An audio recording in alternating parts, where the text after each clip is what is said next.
Okay, so now we're going to be talking about the Constitution. Guys, this is why it's good to do online classes, because you don't have to deal with this. Guys, here we go. Jake.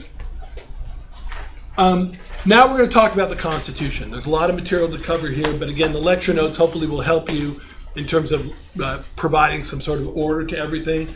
And I want to start off I'm going to talk about a basic fundamental question that the framers of the Constitution were dealing with when they started forming the Constitution. But then I'm going to go back and I'm going to go over the three branches of government. Now, for some of you, talking about the three branches of government is going to be completely, you've done this, you know this, and it's going to be boring. So I'm going to ask you to help. But for some people, they don't know the three branches of government or what they do. And so I want to make sure that before we proceed into talking about the Constitution, that we all know what the different branches of government are and what they do. Okay, so if this is unfamiliar to you and you have questions, I'm telling you right now, raise your hand and ask questions.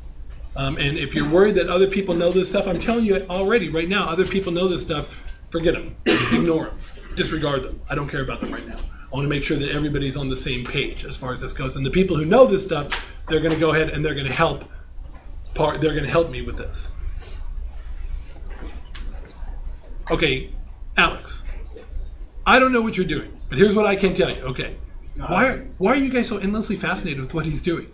I was asking. Taking notes. Okay, yeah, fair enough. Okay, so Alex, I won't bug you again. You're going to give me your word. That's all you're going to be doing, right? No, you said that. Okay, say yes. Yes, you agree. Okay. Okay, so when one of the things you guys are going to need to know about me is, like, I'm a huge fan of the framers of the Constitution.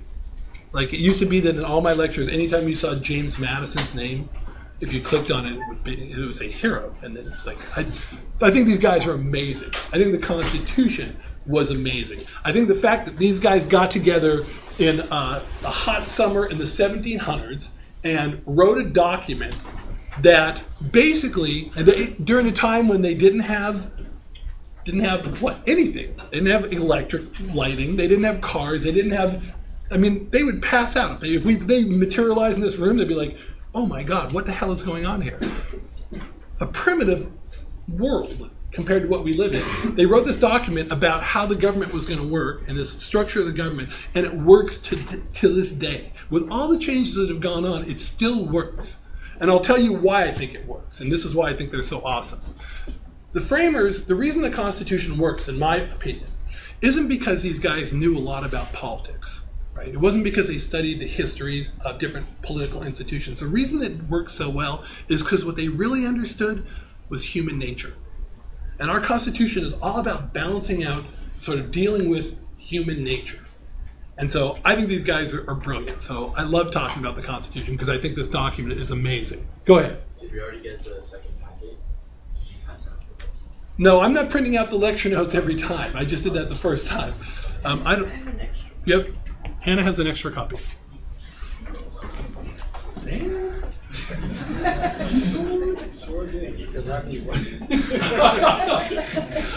Just walked right by Craig with those notes. Like, yeah, there they go. Actually, I printed some out, but I have no idea where they are. I lost them. I lost the whole set of lecture notes. So anyways. Okay, so the fundamental question that the framers were facing when they were going ahead and trying to decide how to set up the government was they had to answer the question, who gets the power to make decisions? Who's going to be in charge when it comes to the allocation of benefits and privileges? Who, when they set up the government, is going to be in charge to make the decisions? And basically they had three options available to them. Because in a political system, you can do one of two things, or three things. You can give power to the national government, sort of the like Washington, D.C., the federal government. You can give power to the federal government. Or you can give power to the state governments and have them be really powerful and have the federal government be kind of weak. Or you can have them share power, right? Now, those are the options available to us. So I want to talk about each of these. A unitary system, in a unitary system, that's a system where, and I'm going to just use greater than and less than, but make sure you know what this means. The national government is greater than the state governments. The national government tells the state governments what to do. Right? They are in charge. That's a unitary system. The national government tells the states, this is what you have to do, and the states have to follow. So they could have set up a unitary system. Why do you think the framers opted not to go for a unitary system? Too much power for the national government. And why were they concerned about too much power for the national government? David? They had just declared independence from the king that was too powerful, so. Perfect. They just declared independence from a king that was too powerful. They just got out of one of these kind of systems, and they're like, we're not doing that again. We just got out of that. So from the very outset, they were like, the unitary system was like, hell no, we're not doing that. Another option available to them was a federalist system. In a federalist system, the way it works is, instead of saying the national government is greater than the state governments, or that they're equal, they're not necessarily equal. The national government is either greater than or equal to the state governments. There are some things where the national government has more power than the state government. There are some areas where the state government has more power than the national government. So there's like a sharing of power. And then the last version is a confederation where the state governments have power and the federal government is weak. The national government. When I say federal government, when I say a national government, those two things are interchangeable. So you may hear me go back and forth. So they had three options available to them. What was the Confederate again? In a confederation, the national government is the weak one. The state governments are the powerful ones. So state is more powerful than the national government. And again, from the outset, the framers were not interested in going ahead and doing a unitary system. So that was off the table. Now we're going to come back to this in a second. But before we continue, I want to take a pause here. And I want to do some review about the three branches of government.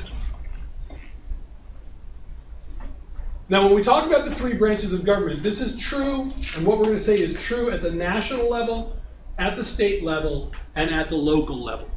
There are three branches of government. The legislative branch, the executive branch, and then let me get the judicial branch. There we go. And the judicial branch down here. And when I talk about the judicial branch, I'm talking about the courts.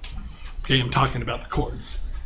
So I want to go over each one of these and sort of start off talking about their function and then identify where they are at each level. So for example, the legislative branch. What is the primary responsibility of the legislative branch?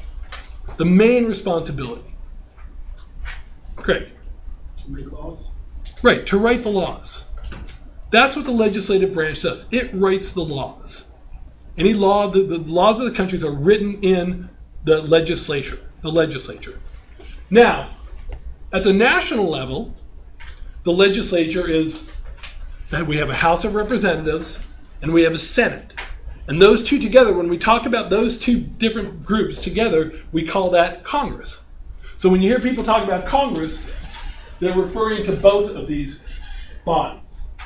Right? Although sometimes they call these people congressmen, but Congress refers to both the House of Representatives and the Senate. And we'll talk, if you don't know what the House of Representatives and the Senate are, don't worry, we'll come back to that. At the state level, here in California at least, the legislative branch, we have a state assembly and we have a state senate. Once again, we have two different bodies that make up the legislative branch. At the local level, the city council would be the legislative branch. There's a legislative branch at every level of government. And they're the ones empowered with their main job, not their only job, and we'll talk about what their other jobs are. Their main job is to go ahead and write the laws. Then we have the executive branch. What's the responsibility of the executive branch?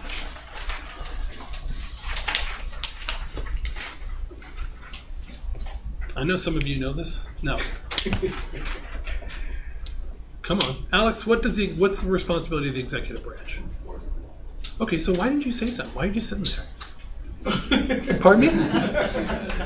Oh, because he said it to you?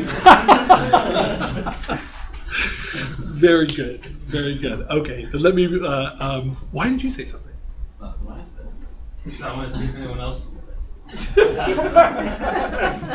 What did you find? Did anybody else know it?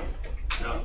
Okay, wait, hold on. Everyone else is like me and was trying to figure out if other people How many people knew the answer to that question? Okay, so what's going on, you guys? Why are you just sitting there? Matthew, why are you just sitting there? Okay, next time I'm throwing stuff at you. Raise your hands. Who knew the answer? Okay, so now, okay, I can hit each one of you there without a problem.